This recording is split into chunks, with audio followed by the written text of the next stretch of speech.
Welcome to the show. Tonight, we're uncovering a dramatic transformation shaking up the North American marketplace. 7 leading U.S. brands are taking a hit after Canada decided to forge new trade relationships beyond the U.S. For years, the U.S. and Canada weren't just neighbors, they were economic partners, their businesses closely connected. But now, Canada's strategic shift toward fresh trade partners is sending ripples through some of America's most well-known corporations.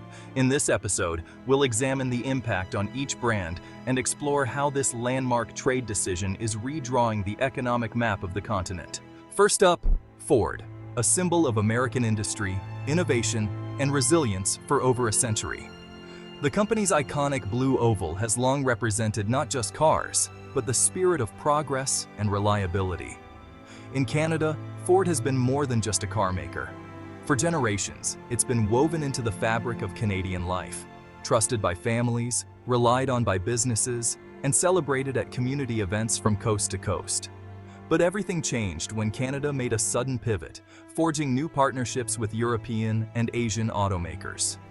This shift in trade policy sent shockwaves through the industry, and Ford was hit especially hard. Overnight, new tariffs on American vehicles sent Ford prices soaring, catching both dealers and loyal customers off guard. What was once affordable became a luxury for many. Meanwhile, foreign automakers received incentives and tax breaks that had previously been reserved for U.S. brands like Ford, making their vehicles more attractive and affordable than ever before. As a result, Ford's sales plummeted. Longtime customers, faced with higher prices and more choices, began flocking to these newly available, cheaper alternatives. The impact rippled through Ford's supply chain, which had been perfected over decades. Parts shipments were delayed, assembly lines ground to a halt, and thousands of workers received devastating layoff notices. Investors reacted swiftly. Ford's stock price nosedived, wiping out billions in market value and shaking confidence in the company's future. In boardrooms, Ford executives watched in disbelief as long-standing deals evaporated and foreign competitors seized the opportunity to expand their foothold in Canada. The once unbreakable partnership between Ford and Canada, built over 100 years, now teeters on the brink of collapse, leaving communities and workers in limbo. Today, Ford faces an uncertain and daunting future in a market it once dominated with ease. The brand's presence is fading, and its dealerships are struggling to survive. The road ahead for Ford in Canada is steep, treacherous, and filled with obstacles, both seen and unforeseen. This is more than just a business setback. It's the unraveling of a North American legacy, a story of partnership, progress, and now, profound uncertainty. Ford's Canadian calamity is just the beginning of a new, unpredictable chapter in the history of the auto industry. Next, let's talk about McDonald's, the iconic Golden Arches, a symbol that once stood proudly in nearly every Canadian town and city. For decades, McDonald's was more than just a fast food chain. It was a part of Canadian daily life, a go-to spot for families, students, and workers alike. But times changed. Their heavy reliance on U.S. agriculture backfired when Canada struck new food import deals with Europe and South America, opening the doors to a wave of international competition and new supply chains. Suddenly, tariffs on American beef, potatoes, and dairy sent McDonald's costs soaring. The ingredients that once made up their classic menu became much more expensive almost overnight. Faced with these rising costs, McDonald's had a tough decision to make: raise menu prices or absorb the losses. Either way, customers quickly noticed the difference, whether it was in their wallets or in the shrinking value of their meals. Meanwhile, new international fast food chains flooded into Canada, offering fresh menus, unique flavors, and often better prices. These newcomers were quick to adapt, appealing to adventurous Canadian palates. As a result, McDonald's market share shrank for the first time in decades. The once bustling restaurants began to see fewer customers, and the numbers told a sobering story.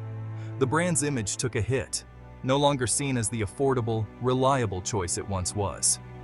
Loyal customers started to look elsewhere for their fast food fix.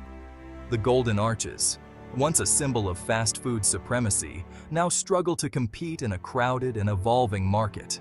Canadian consumers are exploring new tastes and experiences, eager to try what these international brands have to offer. McDonald's is losing its grip on a generation that craves variety and value. The trade shift has turned a business icon into a cautionary tale, showing how quickly fortunes can change in the fast food world. Now, McDonald's is fighting to stay relevant, launching new campaigns and menu items in a market it once dominated without question. The arches are looking a little less golden these days, as McDonald's faces one of its toughest challenges yet in Canada. Walmart revolutionized Canadian retail with its strategy of offering low prices and building massive supercenters that attracted throngs of eager shoppers. It was a game changer in the retail landscape, setting a new standard for affordability and convenience. However, their US-centric supply chain, once a strength, turned into a significant liability. As tariffs were imposed on a wide range of American goods, the cost of importing these products into Canada soared. Prices rose across thousands of items, affecting everything from groceries to household goods. Shoppers, who had come to expect bargains, were met with sticker shock. Canadian shoppers felt the sting of these price hikes, leading to frustration and disappointment at the checkout counters. Meanwhile, new European and Asian retailers, unburdened by heavy tariffs, seized the opportunity. They moved in with competitive prices, offering Canadian consumers attractive alternatives.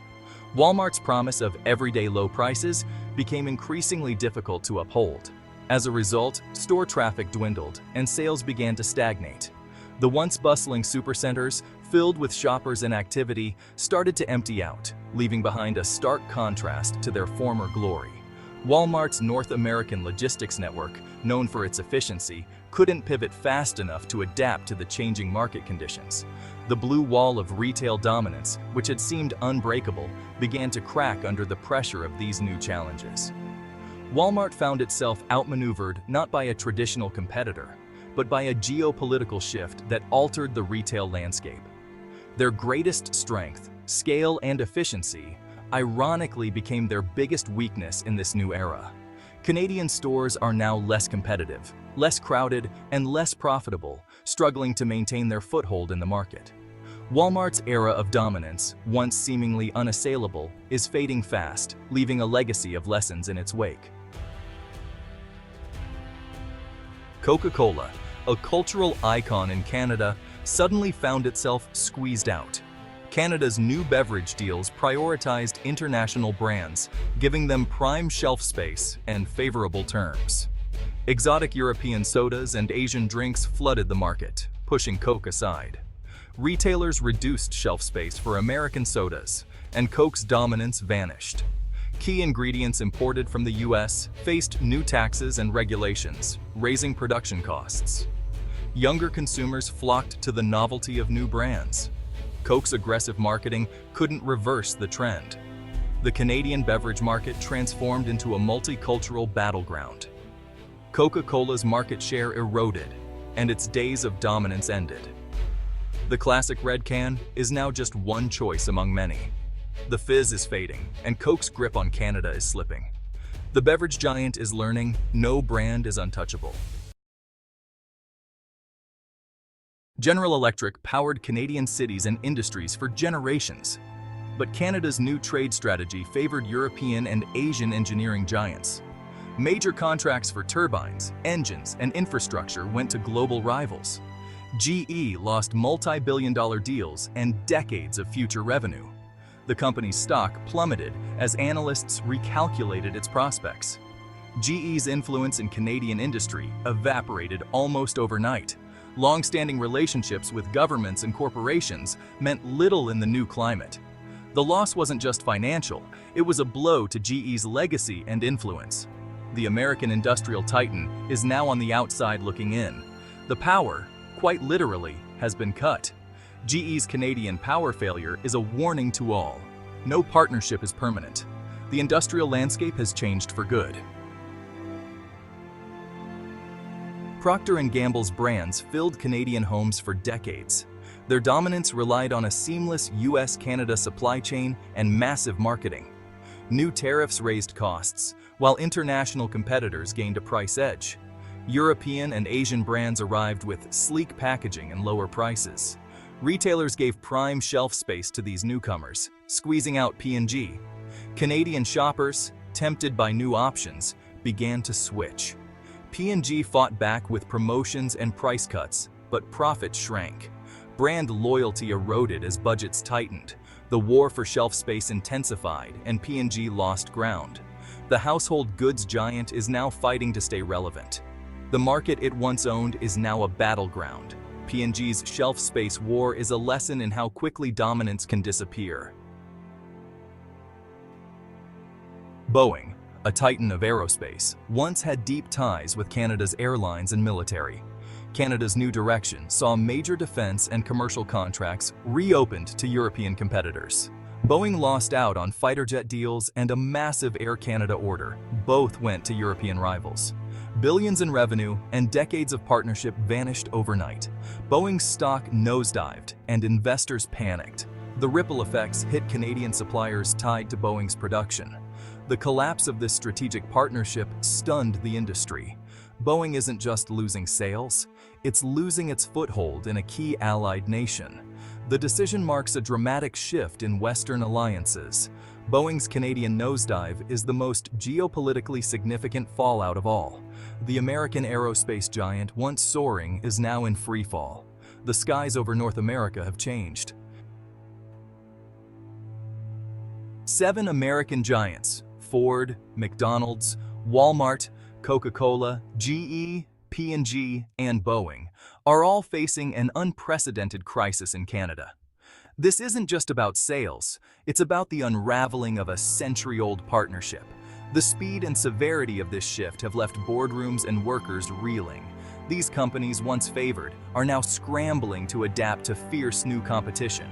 Jobs, investments, and legacies are on the line. Is this a temporary dispute, or the dawn of a new era in North American trade?